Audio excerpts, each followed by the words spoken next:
Hey everyone, welcome to today's mystery detective show. Bill hurried to find Jack's suitcase, hoping for a surprise inside. To his shock, he found a whole pack of drugs inside. Bill thought to himself, what a thrilling job I have. Nancy almost screamed when she saw Jack's body. The awkwardness was so thick that Bill wished he could disappear. He had to confess to someone he trusted. Luckily, Nancy knew Bill was a good guy and decided to trust him. To catch the criminal, Bill boldly claimed to be an air marshal and checked phones, acting like a supermarket cashier. These were the suspicious texters, and one bold guy named Riley claimed to be a cop too. While unsure, he felt it in his bones that something was off with this flight. During the examination, Bill received a mocking text on his phone, like a true internet troll. He scrutinized every passenger and suddenly fixed on the nerdy guy, yanking him out without hesitation. This morning, as Bill arrived at the airport, the nerd approached him to borrow a lighter. What an eager little firecracker. He said in the church he wanted to go to Amsterdam, but this flight was headed straight for London. What a liar, master. The obvious liar couldn't escape Bill's questioning and admitted someone paid him $100 to ask Bill where he was flying. By the time he finished asking, that person had vanished like a ghost. Under pressure, the nerd pointed around, sometimes accusing the fat guy, then claiming he made a mistake. He finally said the person who paid him wasn't aboard this flight. True or false, Bill couldn't tell either. So, Bill had to tape him down, and the nerd's first reaction was to buckle up. At that moment, the 20-minute countdown was down to a second, and with no suspect in sight, Bill pulled out his gun, feeling all these people were in sight. Like, did he think they could magically disappear? Subtitles. Oh my goodness, Anxie. The passengers actually kicked the handgun over to Bill, making for an absolutely incredible scene. The sudden twist startled everyone, but luckily no one was hurt on the plane. When they entered the cockpit, the captain was foaming at the mouth. Time to find the big guy to save the day. Bill recalled that the big guy was a doctor, and he was the only hope for the captain.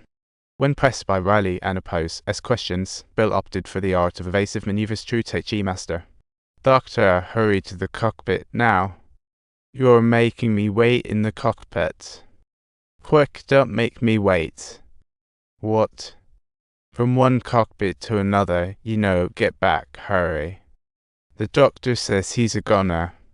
Just then, a text came in declaring, wasting time could spell trouble for all passengers. The next death countdown was set. Bill asked the doctor about the captain's cause of death, who said, no external wounds, likely poisoning. The captain hadn't been outside the cockpit or eaten anything. In this closed space, it could only be foul play by co-pilot Kyle. But how could such a meticulous plan allow the killer to slip up so easily? So through deduction, Bill leaned toward believing the co-pilot was innocent. After that, he called his boss. He reported the deaths of the captain and Jack and requested the boss to hurry up and transfer $150 million to his. Bill thought this would stall the killer, but that demand was downright laughable. Since the account name was Bill's, it was practically handing the trap on a silver platter. Unsurprisingly, his request was flatly denied, leaving Bill feeling utterly trapped. With no clues, no direction, and no backup, he felt like he was being led by the nerves by the killer, so helpless. Back in his seat, Jenny introduced him to Chuck, the guy next to him who was a mobile engineer. Upon hearing Chuck knew about phones, Bill had a light bulb moment and decided to have Chuck send a virus picture to catch the killer.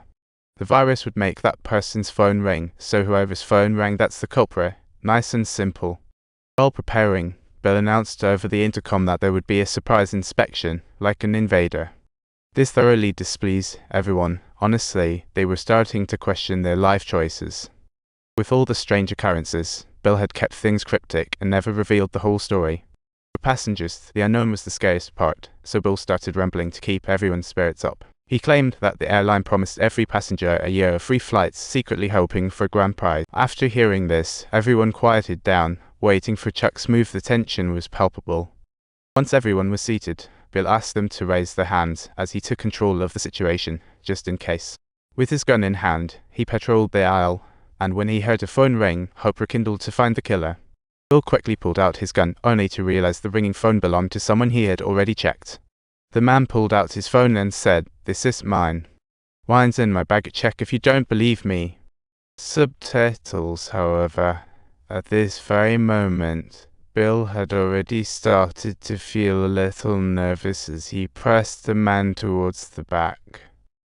The sudden turn of events left Bill completely stunned.